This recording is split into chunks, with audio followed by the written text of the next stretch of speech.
Hemmenize salam dostlar, go'myadalyanyz dostlar. Bugün görüşüňiz ýalyk biz Krakow aeroportunda ýene de iki maşgalany tykmybize Ýewropa gelme arzularyny hasyl etdi. Gelin özlerinden soraly, nähilek geldiler? Salam, takımıyıza hemmenize spasiba, sağ olun. Qov geldik.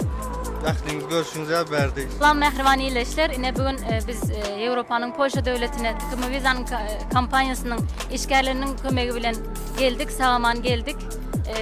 Tıkımı viza kampanyasının işgärlerinin hemmesine köp sağ olsun aýdýan, işlerine üstünlük arzu edýän. Sağ olun, minnettar. Tıkıma viza kampanyasının ähli işgärlerine sağ olsun aýdýan. Salam mehriban vatandaşlar. Biz şu gün Avrupa'nın Polşa devletine geldik. Takımı vizanın sayesinde geldik. Sağ olsun işlen çalışanlara hemmesine çok teşekkür ediyoruz. Yani rahatlıkla güvenip evraklarınızı bırakabileceğiniz bir şirket. Dostlar, siz de Avrupa'nın Polşa devletine okumana, işlemene gelmek isterseniz Hokman bizimle haberleşin.